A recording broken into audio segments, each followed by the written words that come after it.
We are kind of switching gears a little bit, but and we'll be breaking out the computer and using some Calcplot 3D for some of this today too. We're familiar with vectors, right?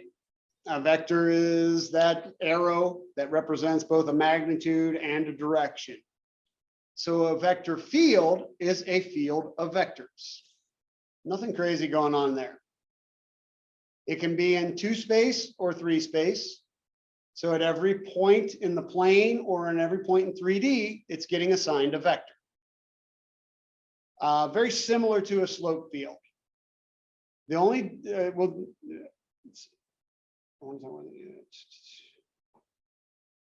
talk about that, the difference between the two in a second. So we've seen vector fields before. When you find the general gradient of a function, that creates what's called a vector field. It's a field, a vector field that's made up where all the vectors are gradients. So we've actually already done this to some extent. And that's actually going to be really important going forward, is identifying when a vector field is a gradient field and when it's not. Remember, just a reminder, the gradient is that vector that points in the direction of maximum rate of change and whose magnitude is the maximum rate of change. So I don't know if you remember way back when we introduced the gradient, I told you this one would keep coming up. It's probably not only the biggest concept, but because all it is just finding the partials. It's actually one of the easier big concepts that we have in all of calculus, really. Okay, so don't worry about the page numbers from a different book. So here's a velocity vector field for part of the Gulf Stream. Basically what's happening is each vector shows both the magnitude and the direction of the water at any given point. So here's where we start to notice the difference. For those of you guys who are familiar with slope fields, here's where we start to notice the difference. With a slope field, there's no magnitude involved. All we're doing is drawing a line to represent slope. So we draw them all the same size. With a vector field, the size matters because we want to represent what the magnitude is at any given point. So in this, we can see that the water's flowing a little bit faster here where the vector is larger, but at these places where it's a little bit smaller, it's not flowing as much. By larger, you mean longer, like a full? Yes. Oh, what? Like, do you just mean the length of the vector itself? So the length of the vector, which represents the magnitude of the quantity we're measuring. So in this case, this would be a velocity vector field. So where we see larger vectors, we're seeing a larger velocity or a larger speed. Does that answer your question? Okay. So that in general is what a vector field is. So now we're going to formalize this a little bit with some notation. So we've got a 2D vector field. All right. So basically what we're going to have is a 2D vector field is going to have 2 components where, you know, that position vector is made up of 2 variables. And we're going to go between these notations. So I want to just kind of highlight the difference. So right here, this top notation, basically we're saying, in both of them, we're calling it capital F, meaning our vector field. But here we're thinking of our input as a position vector that's going into F and G. The only difference here is we've boiled our position vector down to the actual X and Y coordinates that give the position vector. That's all. 3D vector fields got a 3rd component. So we'll look at a couple 3D vector fields today too.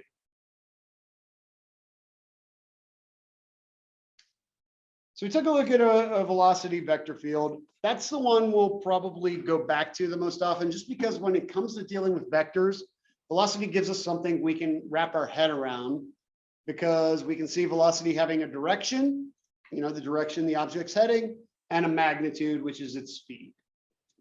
But we can, this stuff generalizes. Force is another one. Gravity creates a vector field. let's talk about vector fields, and let's take a look at one. So give me just a sec. I'm gonna have to kind of rearrange how I have things set up so we can see both. Again, we're going to look at the vector field y comma x, and we can make these things much more complex. We can make them much more simple. But what I want you to remember is what's happening now is at any given point, this thing is creating the vector. In other words, if we're at the point 1, 1 in the plane, the vector is 1, 1. If we're at the point 3, 1 in the plane, the vector is 1, 3. Okay, so these x and y, so these functions are x and y and x are giving what the components of the vector are. So Calculator3D can do this for us. Vector field. Oops. All right. Let's go. We're going to restrict to 2D. And we'll put in some other more interesting ones here in a second, but let's just start with YX.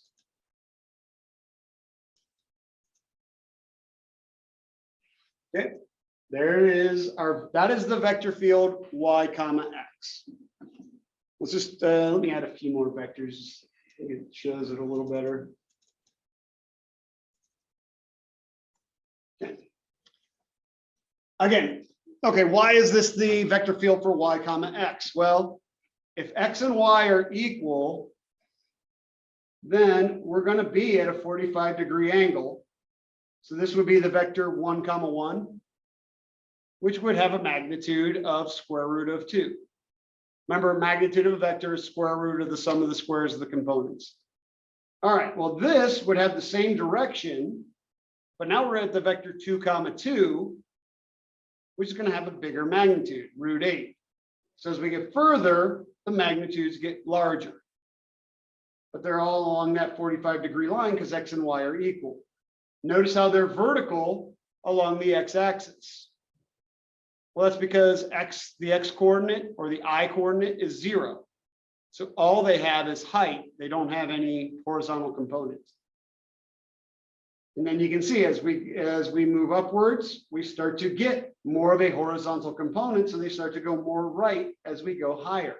Again, going back to that, this is the vector field for y comma x, right?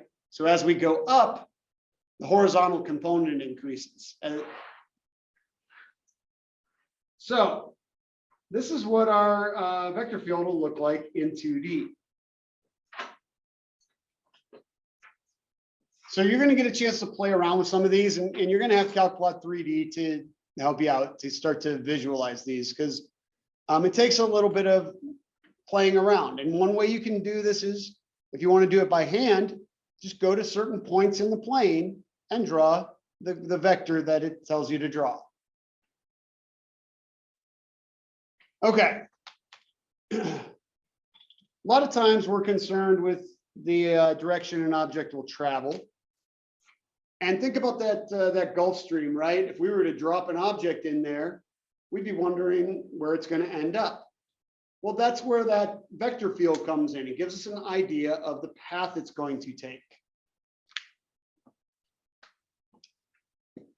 So depending on where we drop an object in that Gulf Stream, assuming it would float, of course, the path it's going to take is going to depend on what the vector field looks like at the point we drop it and where it goes. What that creates are called flow lines. Flow lines go through a vector field. This is very similar, again, for those of you who've taken differential equations, this is very similar to finding the solution to a differential equation. The unique solution creates a path in the slope field. Same basic idea. The flow of a vector field is the family of all the flow lines. So here it is for the, so this is our Gulf Coast. There's the flow. All the flow lines. So if you were to drop, a bobber or something in the Gulf Coast, if we dropped it right here, it would follow along this flow line. go into this little corner here and come around. Now, the path that you take depends on where you start. So this is kind of cool because we can do this with over here with CalcPlot 3D. Let's drop a bobber in here. There's our flow line, right? If I were to drop something in this right here, it's going to go down. See how it follows the arrows and then goes up.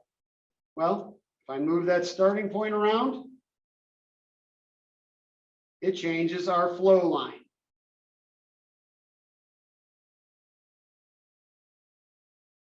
If you know, one of the other things you can do with CalcPlot 3D is you can animate your flow right there.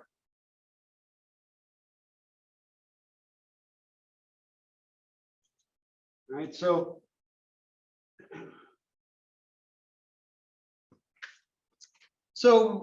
that's going to be one of the things we're concerned with is the path an object takes through a vector field. How much work does a vector field do on it? How much influence does it have on our path? Now, here's the way this works. And this is going to be, we're not going to actually solve these as far as the system of differential equations, but that's really all we're setting up. So right now we're just going to do it in a 2D, but the same thing holds in a 3D vector field. Okay, so we're going to go back into the context of a velocity vector field, just again, because we can wrap our heads around it. Velocity is the derivative of position. So we have r prime of t, and actually right now, let's bring this. Yeah, let's see, let's bring this on the same thing for now. We'll come back to the.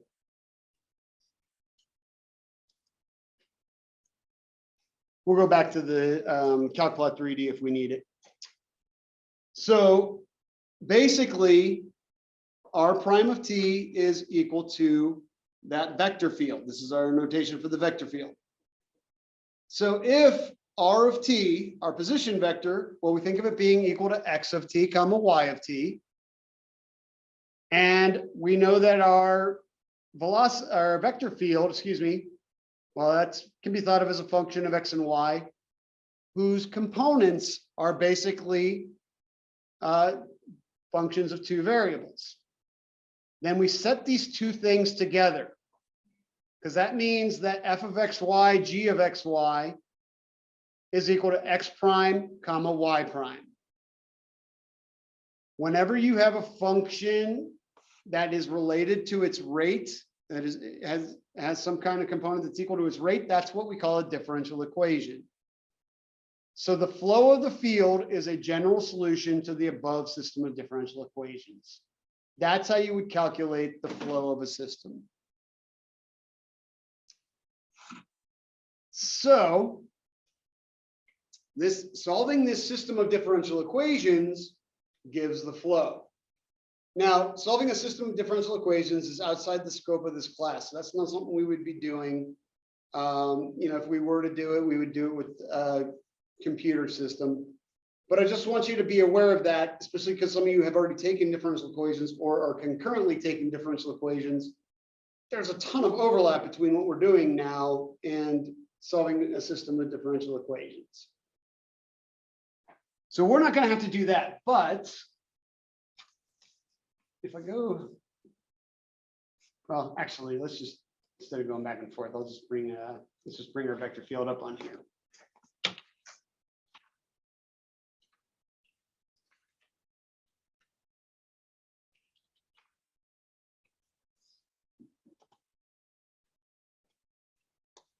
So let's bring our vector field back. Actually, we could do any vector field. Let's even use the one that they give us. This will be cool. Here's a 3D. Here's now we can check out a 3D vector field. So this will do them in 3D. Not a very interesting one. Let's set in another component here. Now it's going to move up and down the Z a little bit. So there's a 3D vector field. We can still drop in a flow line. we're going to be talking about curl and divergence. We're actually going to talk about on Thursday. Right here. See how it created the system of differential equations for us? So for those of you guys who are interested in messing around with that, that's all this is, and that's what creates those flow lines. Oops.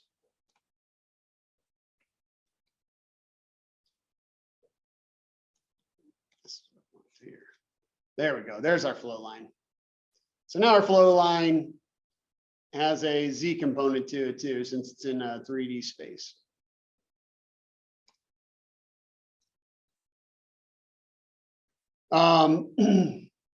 We can get back into a 2D view. Again, 3D, like we talked about before, 3D is very hard to visualize, especially with vector fields.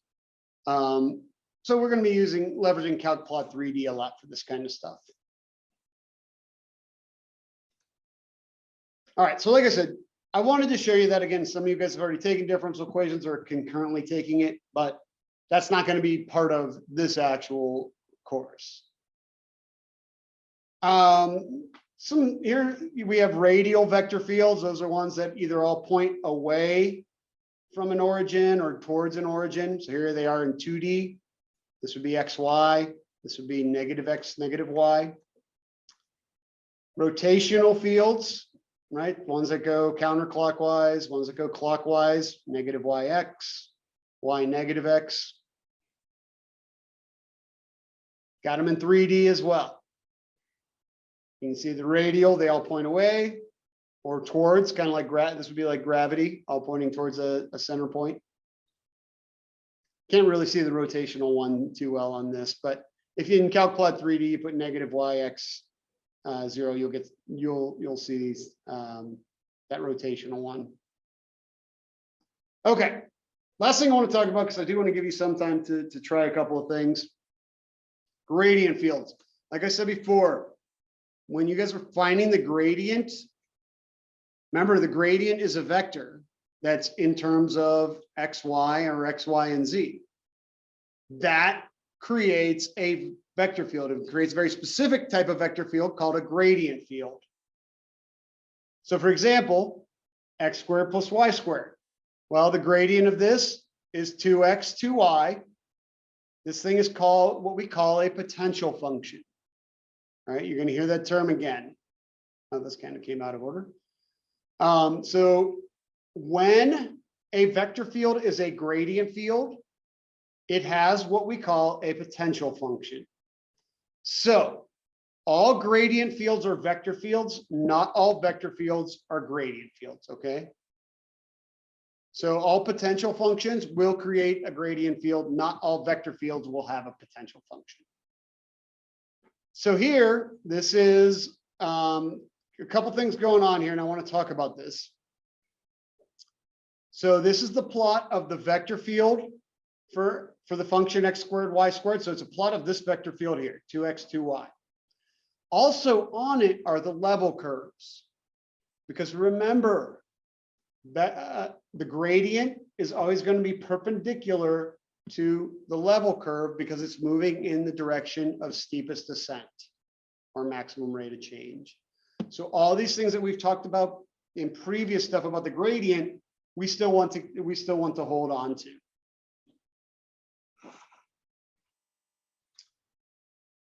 Questions at this point?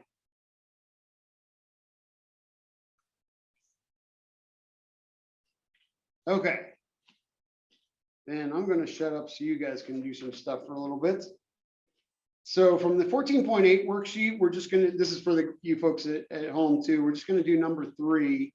So I just want you to try one. And then for the 15.1 worksheet, I want you to do number 4. And if you finish 4, then go ahead and try 1. And 1 you can totally use CalcPlot 3D for.